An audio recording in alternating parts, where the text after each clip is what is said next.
Hi, I'm Antonia. This is Universally Me. First, please click below to subscribe and hit the thumbs up if you like my videos.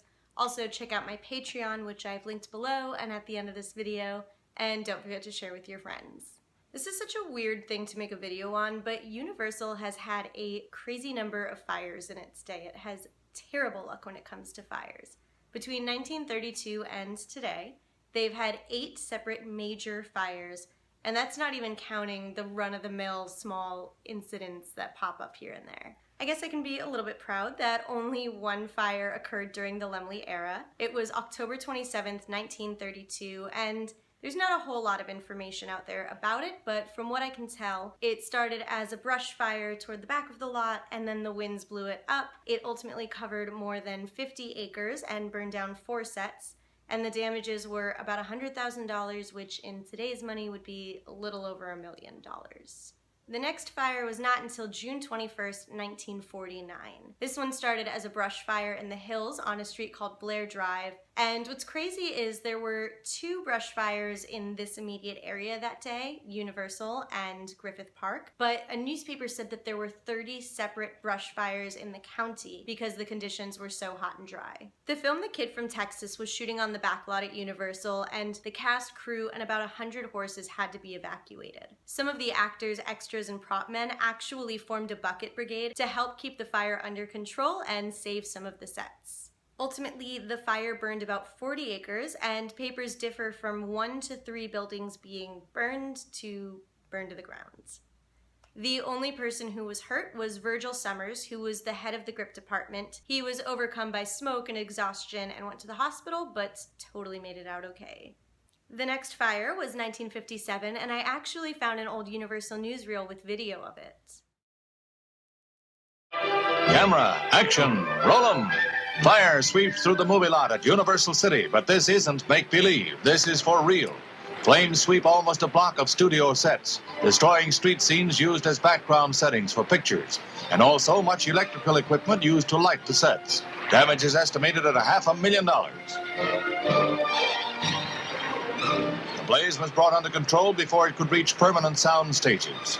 Movie stars watched as studio and municipal fire companies battled the blaze.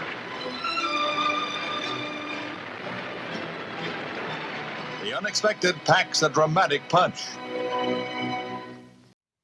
Nobody was hurt, and none of the permanent sound stages were burned, but this was the fire that burned down the original New York streets. What also sucks about this fire is that this fire was arson, so somebody purposefully started this fire, and as far as I can tell, I don't think they ever figured out who. Exactly 10 years later, in 1967, was Universal's next fire. It started in a storage building over by Western Street, and it burned Little Europe, Denver Street, and Laramie Street. This fire ended up costing about $1 million. I feel like every fire gets a little more expensive. The LA Times, May 16, 1967, said that most of the cast and crews of film sets were evacuated, although one movie unit decided to stay and keep working. And additionally, the tram tour continued going, so they had a really good view of the fire. And 20 years after that, September 4th, 1987, is what I think might be Universal's strangest fire of all, which is that at 7 o'clock on this Friday evening, Universal received a bomb threat, and at 7:30, the fire broke out. And to this day, I don't even think they know if these two things are related or not.